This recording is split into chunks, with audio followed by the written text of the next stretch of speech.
Seringkali kita membahas iman, seakan-akan iman itu adalah apa, saudara? Kebalikan dari keraguan atau ketidakpastian. Ya, bahkan kita seringkali melihat apa iman sebagai lawan dari keraguan atau keraguan lawan dari iman itu sendiri. Sebab di saat kita sedang tenggelam di dalam keraguan, di dalam ketidakpastian, dan di dalam ketidaksempurnaan iman kita lah, mungkin di saat itulah justru kita dapat mengalami genggaman tangan Allah Sang Pengasih, yang akan dengan siap sedia mengulurkan tangannya untuk menangkap dan memeluk saudara dan saya sekalian. Saudara, mari sama-sama kita satukan hati kita di dalam doa. Tuhan, kami mengucap syukur untuk setiap kebaikan-Mu di dalam kehidupan kami ya Tuhan.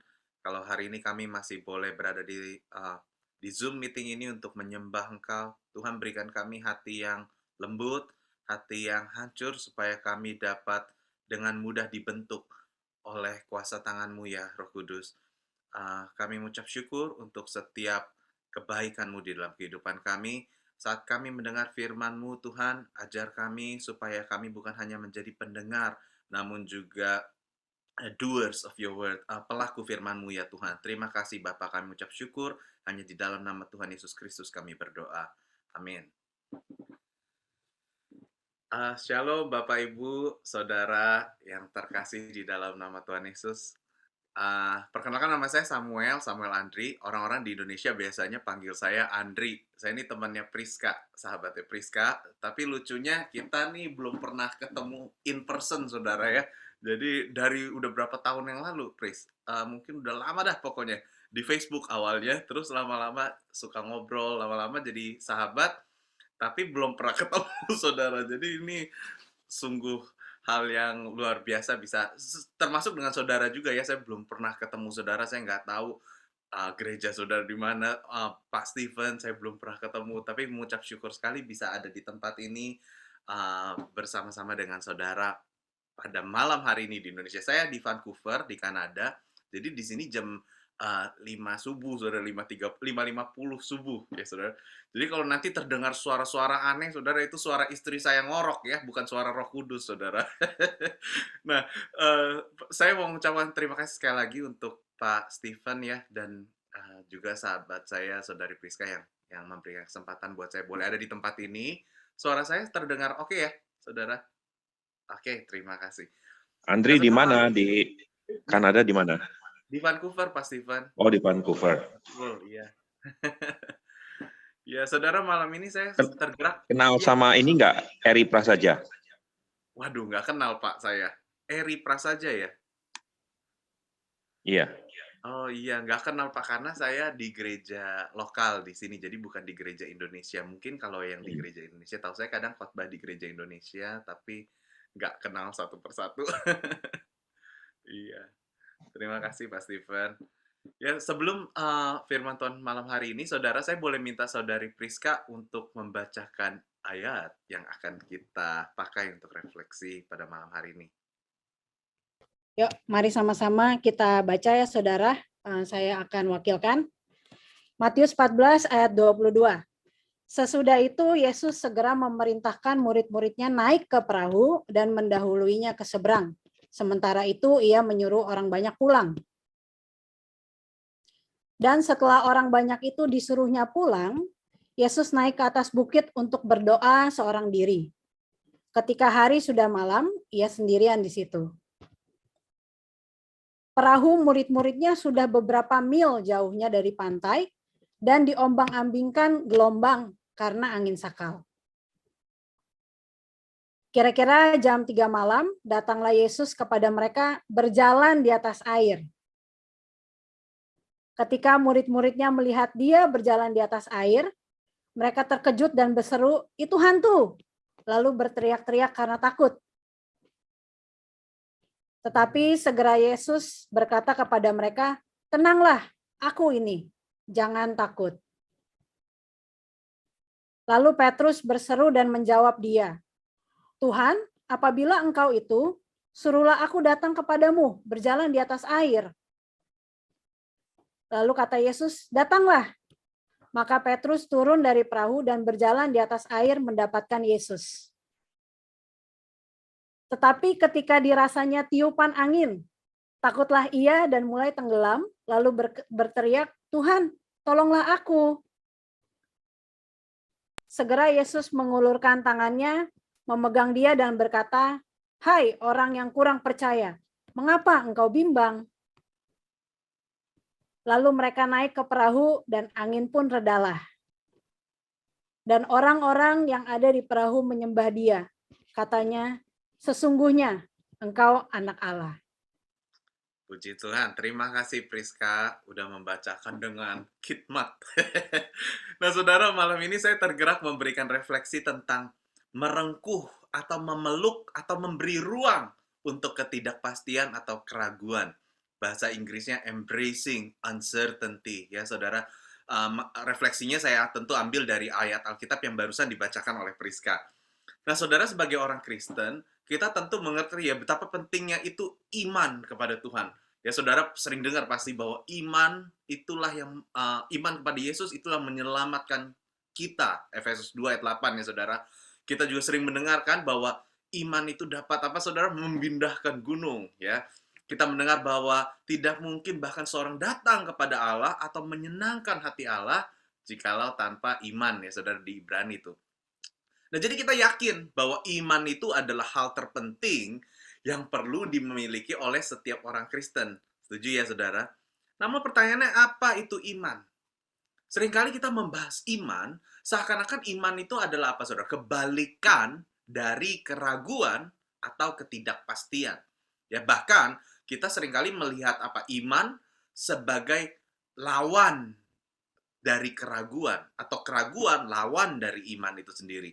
Kita berpikir bahwa beriman artinya tidak memiliki keraguan akan sesuatu sedikit pun, ya apapun itu. Jadi nggak heran saat kita membaca cerita tentang Petrus dan Yesus yang berjalan di atas air ini, kita akan secara alami seringkali berpikir bahwa Petrus di sini adalah contoh buruk. Ia adalah contoh yang gagal dalam beriman, orang yang kita sebut tidak mempercayai Tuhan, saudara ya. Tapi malam ini saya ingin ngajak saudara dan saya untuk ngelihat keraguan dan ketidakpastian justru bukanlah sebagai lawan atau musuh dari iman, melainkan adalah bagian dari iman. Mengapa demikian? Coba saudara sama saya pikirkan sedikit ya. Jika kita sedikit pun tidak ragu akan sesuatu, maka iman bisa ada gak saudara? Nggak ada. Karena ketika kita merasa pasti 100% akan suatu hal, maka tidak lagi dibutuhkan yang namanya iman, saudara. Iman itu ada, bertumbuh, dan muncul justru di saat adanya keraguan. Tanpa adanya keraguan atau ketidakpastian, iman itu nggak bisa ada, saudara. Bahkan bisa dibilang, iman itu tidak diperlukan kalau tidak ada lagi keraguan di hati saudara. Iman hanya dapat ada bersebelahan dengan keraguan. Saya ulangi saudara ya, iman hanya dapat ada bersebelahan dengan keraguan. Nah, sekarang saudara, kalau kita bilang iman dan keraguan itu saling menopang, maka dapat juga kita katakan sebetulnya bahwa jika kita sungguh-sungguh beriman kepada Allah, maka kita seharusnya memberikan ruang untuk keraguan dan ketidakpastian. Tentu di sini nggak ada yang merasa perlu ya untuk belajar meragukan Allah. Waduh, nanti saya dikira pengajar sesat dari mana ini? Nggak perlu. Lagi pula kita semua di sini secara alami pasti seringkali meragukan sesuatu. Ya, meragukan Tuhan, meragukan sebuah keadaan. Jadi keraguan itu tidak perlu kita pelajari lah. Ya, saudara tahu apa? Di saat dalam kita keadaan terdesak seringkali kita berdoa kepada Tuhan ya. Tuhan nggak langsung seringkali nggak langsung jawab doa kita, bahkan seperti nggak menjawab doa kita. Biasanya di saat-saat kayak gitu ya kita langsung merasa apa saudara, muncul keraguan ya. Nah saudara, jadi yang hari ini saya mau sampaikan sebetulnya bukanlah untuk kita belajar meragukan Allah. Kalau iya itu kacau banget. melainkan tapi belajar untuk memeluk, menerima, memberi ruang untuk keraguan dan ketidakpastian di dalam kehidupan kita ini. Dan hal ini khususnya menjadi sangat penting, saudara. Sebab saudara sadar gak, kita nih tinggal di dunia yang sangat terobsesi dengan kepastian. Ya, saudara, kita terobsesi dengan membaca masa depan, ya kan, saudara?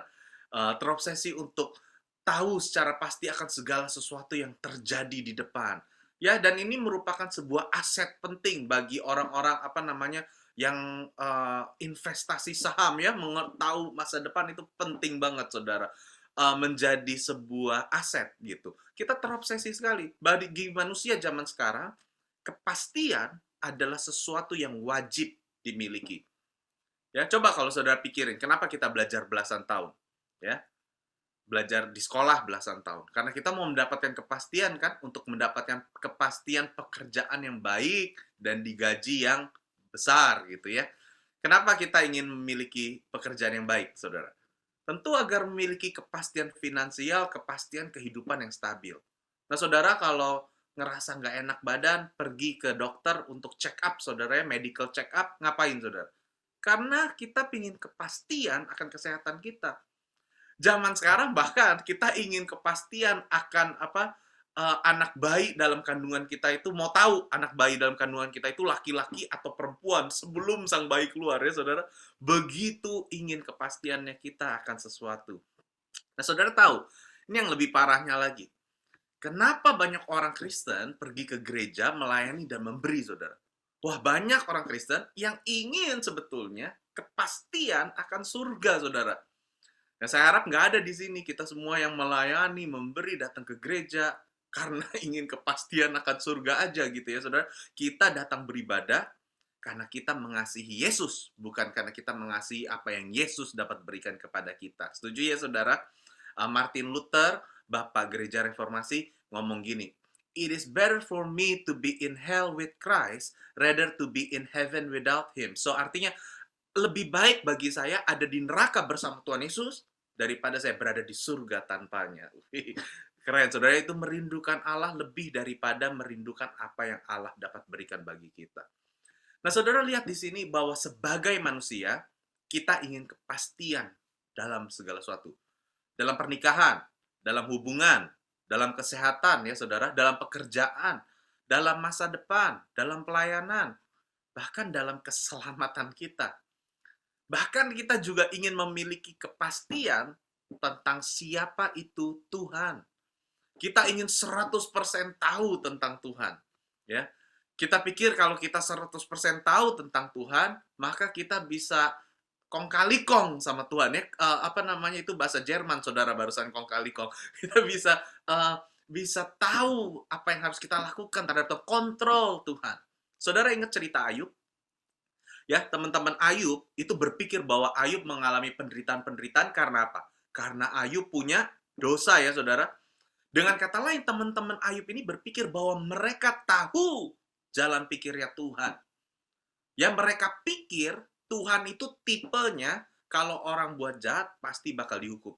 Kalau orang buat baik pasti diberkati. Mereka berpikir mereka telah 100% tahu pasti tentang siapa itu Allah. Ayub pun, saudara, sempat berpikir demikian. Ya, Ayub kan sempat bertanya-tanya kepada Tuhan kan, salahku apa sih Tuhan, sampai kamu hukum gini? Ya, saudara mungkin sering juga kayak gitu kan, saudara. Salahku apa Tuhan? Barusan aku melakukan dosa apa ya Tuhan? Sampai ngalamin penderitaan kayak begini gitu. Nah, saudara sadar gak? Tanpa sadar ketika kita bertanya gitu, kita telah membuat suatu persepsi. Kita berpikir kita telah mendapatkan tipe Tuhan itu seperti apa. Ya, tapi saudara ingat dalam cerita Ayub, jawaban Tuhan apa terhadap pertanyaan tentang alasan penderitaan Ayub tersebut? Tuhan jawab singkatnya gini, saudara. Pemikiranku jauh di atas pemikiranmu. Aku itu jauh melampaui apa yang kamu pikirkan. Aku itu Allah yang misterius, yang tidak dapat dimengerti sepenuhnya, sehingga juga tidak dapat dikontrol, diambil alih, dipermainkan oleh manusia. Ya, saudara tahu kalau saudara pasti punya handphone kan? Nah, saudara, handphone saudara ini nggak ada misteri, saudara. Ya, nggak misterius. Kalau saudara pencet satu tombol, ya dia nyala. Kalau saudara pencet lagi, ya mati gitu ya, saudara. Nggak ada yang misterius dari handphone ini. Ya, kecuali handphone Xiaomi, saudara, suka konslet, kadang misterius. Nah, tapi ini handphone ini objek, saudara. By the way, maaf, ini handphone saya juga Xiaomi kok, jadi bukannya menghina ya, saudara. Nah, saudara, tapi kita dapat tahu bahwa handphone ini tidak misterius, sebab handphone ini adalah sebuah objek. Dan yang namanya objek pasti dapat dikontrol. Ya, pasti melakukan sesuai yang kita inginkan, sesuai yang seharusnya. Seringkali kita ingin Allah, kita ingin Tuhan seperti handphone, saudara. Seperti objek yang dapat kita mengerti seutuhnya. Ya, makanya suka ada kan kita kalau dengar ya, kadang, oh, saudara tahu ada 5 kunci sukses, ya saudara, atau cara berdoa yang pasti langsung nyes menyentuh hati Allah. Ya? Atau ada apa yang, saudara, cara menyembah yang langsung mendatangkan mujizat. Ya saudara, seakan-akan kita telah menangkap, mengetahui tentang Allah, sehingga kita dapat mengkontrol Allah sesuai kehendak kita. Ya, saudara, kita seringkali begitu tidak nyaman dengan ketidakpastian dan keraguan. Bukan aja karena kita anggap hal tersebut bertentangan dengan iman, tapi juga karena memang sebagai manusia, udah hakikatnya kita tidak nyaman akan keraguan dan ketidakpastian ini. Ya, saudara tahu bahwa manusia itu memiliki insting. Instingnya itu survival insting atau insting untuk bisa survive, bisa tetap hidup, saudara. Ya, dan instingnya ini adalah insting untuk take control, mengambil alih, untuk mengambil kontrol di dalam kehidupan.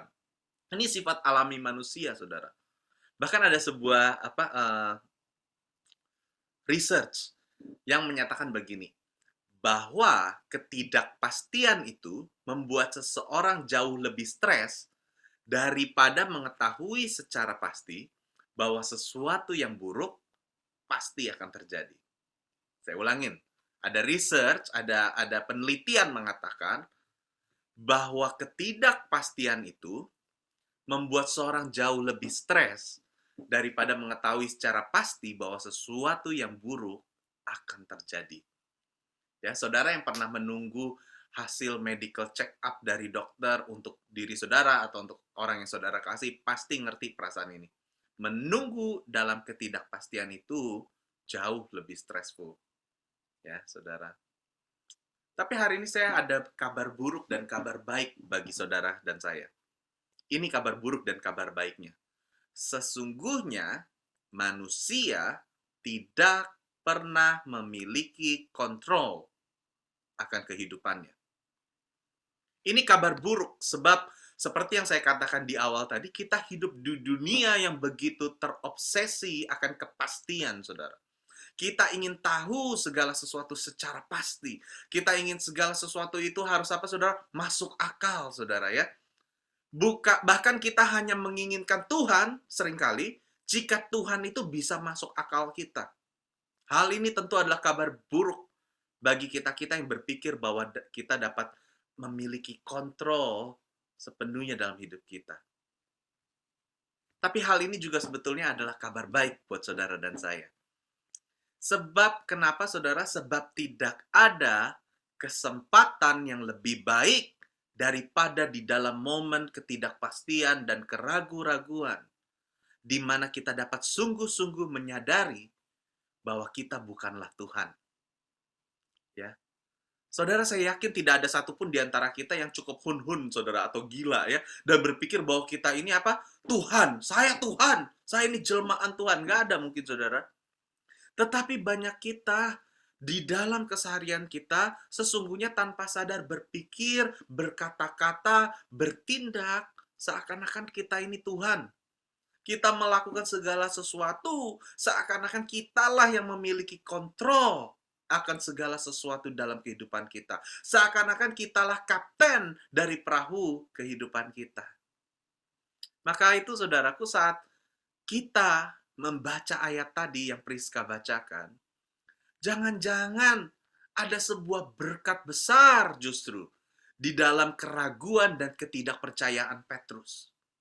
Sebab bukankah di dalam momen keraguan dan ketidakpercayaan Petrus itulah ia akhirnya dapat berteriak kepada Allah, "Tuhan, tolonglah aku," teriak Petrus di saat tenggelam.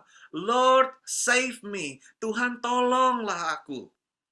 Saudaraku, 3 kata ini, Tuhan tolonglah aku, Lord save me, sesungguhnya berisi sebuah kebenaran luar biasa tentang Petrus, tapi juga tentang seluruh umat manusia. Sebab 3 kata ini adalah sebuah pengakuan yang begitu mendalam, bahwa sesungguhnya kita, saudara dan saya, bukanlah Tuhan. Bahwa sesungguhnya kita adalah manusia yang setiap detiknya, saya ulangi, yang setiap detiknya secara mendesak membutuhkan pertolongan keselamatan dari Allah. Secara mendesak setiap detiknya sesungguhnya membutuhkan rahmat Allah. 3 kata yang Petrus teriakkan itu, saudara. Yang Petrus raungkan itu, Tuhan tolonglah aku, sesungguhnya berisikan hasrat terdalam dari umat manusia yang sesungguhnya membutuhkan dirinya untuk dirahmati, untuk dikaruniai oleh Allah. Saudara, ketika Petrus berteriak, Tuhan tolonglah aku, saya justru teringat juga akan sebuah kisah di Alkitab ya. Saudara ingat kisah tentang seorang ayah yang anaknya menderita tuli atau bisu ya karena kerasukan setan, saudara. Ayah itu menghampiri Yesus. Kemudian meminta Yesus untuk menyembuhkan anaknya, ya saudara. Jadi dia datang kepada Yesus, meminta Yesus untuk menyembuhkan anaknya. Tapi Yesus kemudian bertanya gini kepada sang bapak, apakah kamu sungguh, ini intinya ya saudara, apakah kamu sungguh yakin aku dapat menyembuhkan anakmu? Intinya gitu. Saudara ingat jawaban sang ayah apa dalam cerita ini? Ayahnya, ayah dari sang anak, dengan tangisan dan dalam keraguannya terhadap Yesus, meraung kepada Yesus berkata begini, aku percaya, tolonglah aku yang tidak percaya ini. I believe, help my unbelief. Kayak kontradiksi ya saudara, kesannya Lembaga Alkitab Indonesia salah translate atau gimana saudara? Enggak. Dia katakan, aku percaya, tolong aku yang tidak percaya ini saudara. Sebab begitu di dalam keadaan yang mendesak, tapi juga di dalam keraguan, sang Bapa meraung kepada Tuhan Yesus. Saudaraku, ada berkat yang luar biasa saat kita meraung kepada Allah di dalam tangisan, di dalam keraguan kita, di dalam ketidakpastian, di dalam keputusasaan kita. Sebab Alkitab berkata begini, barang siapa yang berseru kepada Allah pasti akan diselamatkan. Ketika kita berteriak di dalam tangisan kita, saudara, Allah mendengar. Maka itu sesungguhnya bagian terindah di dalam ayat Alkitab yang kita baca hari ini, sebetulnya adalah di satu momen, di mana Petrus yang tenggelam, itu berteriak kan, meminta pertolongan pada Yesus, 3 kata tadi, Tuhan tolong aku. Lalu di ayat 31 dikatakan begini, saudara. Segera Yesus mengulurkan tangannya dan memegang, atau dalam asli yang lebih tepat, dan memeluk atau menangkap Petrus. Saudara, sungguh adalah berkat yang begitu indah dan istimewa untuk Petrus yang tenggelam, justru dapat menggenggam tangan sang penyelamat yang terindah, bukan? Sungguh adalah kehormatan, bukan, yang luar biasa untuk Petrus yang tenggelam, justru dapat dipegang, ditangkap, direngkuh oleh sang Allah Anak yang Maha Pengasih. Coba saudara bayangin betapa ngirinya murid-murid lain yang berada di perahu tersebut. Pastilah mereka pun ingin merasakan genggaman tangan dan rengkuhan Yesus seperti yang dirasakan oleh Petrus. Sama seperti kisah domba yang hilang, saudara ya. Bukankah justru domba yang hilang itu yang memiliki keistimewaan untuk digendong di bahu sang gembala yang baik? Bukankah justru di saat itu domba yang hilang justru adalah domba yang berada paling dekat dengan sang gembala? Oleh sebab itu saya makin menyadari ya saudara, bahwa sesungguhnya keraguan-raguan kita, ketidakpastian dalam kehidupan kita, sesungguhnya tidak lain tidak bukan adalah sebuah ruang, sebuah panggung yang paling sempurna untuk Allah dapat menyatakan cinta kasih dan rahmat-Nya kepada kita. Maka itu saudaraku, hari ini jangan takut untuk keluar, turun dari perahumu. Jangan pernah takut untuk tersesat. Jangan pernah takut akan keraguan. Jangan pernah takut akan ketidakpastian. Sebab di sana pun Tuhan berjanji bahwa Tuhan akan selalu beserta kita. Bahwa Tuhan akan selalu berjalan di depan kita. Bahwa Tuhan akan selalu memberikan dirinya untuk kita. Saudara, malam hari ini saya tidak tahu keraguan atau ketidakpastian apa yang ada di dalam hidup saudara-saudari malam hari ini. Ya, saudara mungkin meragukan kehadiran Tuhan. Sebab Tuhan seperti nggak peduli dengan doa-doa saudara. Saudara mungkin sedang mengalami ketidakpastian dalam kehidupan saudara. Mungkin dalam kesehatan, dalam masa depan, dalam pekerjaan saudara. Ya.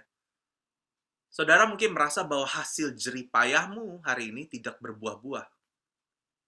Saudara mulai mungkin meragukan janji-janji Allah yang katanya akan membawa kerajaannya di dunia ini. Saudara mungkin merasa terhilang. Mungkin juga ada keputusan-keputusan yang harus saudara ambil dalam waktu dekat. Dan saudara sedang dilema, sedang menghadapi ketidakpastian yang luar biasa. Di dalam momen-momen seperti itu, saudaraku, yang secara alami kita lakukan seringkali adalah apa? Berusaha untuk menyelesaikan semua hal tersebut dengan kemampuan kita sendiri. Kita pikir kita dapat berlindung di dalam apa yang kita miliki. Kekayaan kita kah? Aset kita kah? Gedung yang kita punya kah? Kita juga seringkali bernaung di dalam kemampuan kita. Kepintaran kita mungkin.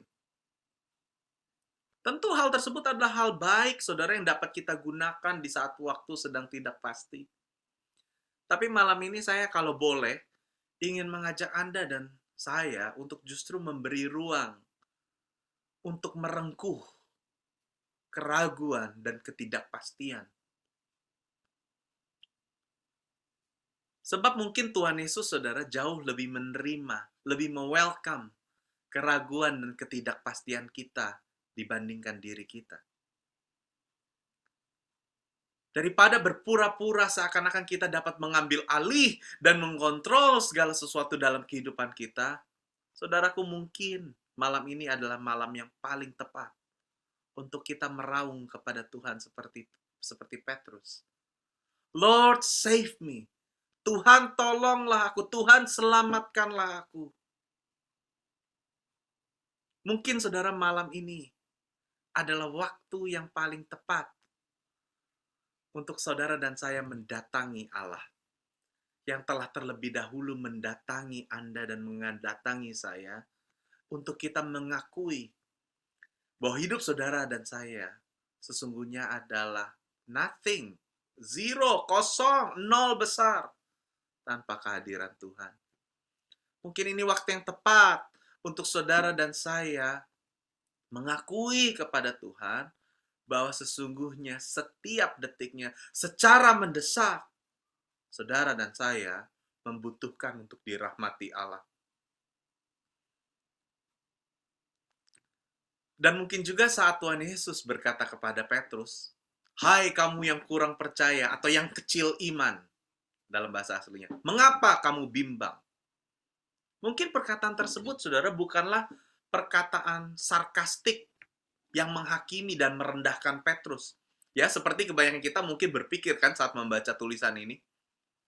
kata-kata sarkastik Tuhan. Kenapa kamu dasar kecil iman gitu ya, saudara? Enggak, saudara. Mungkin bukan gitu.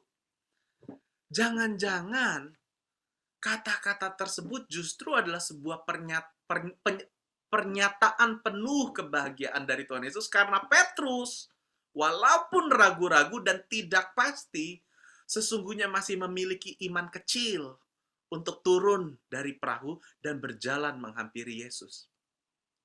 Lagi pula bukankah Yesus sendiri yang berkata bahwa iman sekecil biji sesawi pun dapat memindahkan gunung. Saat Yesus bertanya kepada Petrus, "Mengapa kamu bimbang?" Mungkin juga pertanyaan ini bukanlah pertanyaan mengejek, melainkan pertanyaan penuh kasih. Layaknya pertanyaan dari orang tua kepada anaknya yang sedang mengalami hari-hari yang sulit, saudara ya. Misalnya kayak gini, "Oh, kenapa itu bisa terjadi? Kenapa bisa gagal? Kenapa? Nggak apa-apa, kamu baik-baik aja." Mungkin seperti itu, saudara. Mungkin kita aja bacanya berpikir Yesus sedang merendahkan Petrus. Apa kamu kecil iman? Mengapa kamu bimbang? Ya, kadang saat kita membaca Alkitab, interpretasi kita dipengaruhi oleh tulisan yang kadang-kadang terlalu formal, seperti dalam bahasa Indonesia ini terlalu formal sekali ya, saudara. Seringkali saya aja nggak ngerti, kadang harus baca bahasa Inggrisnya dulu untuk mengerti bahasa Indonesia, aneh sekali itu. Tapi nggak ada manusia normal di Indonesia kan yang ngomongnya dengan bahasa seperti di Alkitab formal sekali kan. Angin salak, apa itu angin salak? Biasa kita ngomong kan angin puting beliung atau angin ribut gitu ya, saudara. Tapi mungkin gitu, saudara. Jadi saudaraku, mungkin saudara dan saya pada akhirnya adalah orang-orang yang kecil iman. Orang-orang yang penuh keraguan dan ketidakpastian. Tetapi mungkin itu tidak sepenuhnya buruk, saudara. Sebab di saat kita sedang tenggelam di dalam keraguan, di dalam ketidakpastian, dan di dalam ketidaksempurnaan iman kita lah, mungkin di saat itulah justru kita dapat mengalami genggaman tangan Allah Sang Pengasih, yang akan dengan siap sedia mengulurkan tangannya untuk menangkap dan memeluk saudara dan saya sekalian. Amin. Saya serahkan selanjutnya untuk worship leader-nya. Thank you.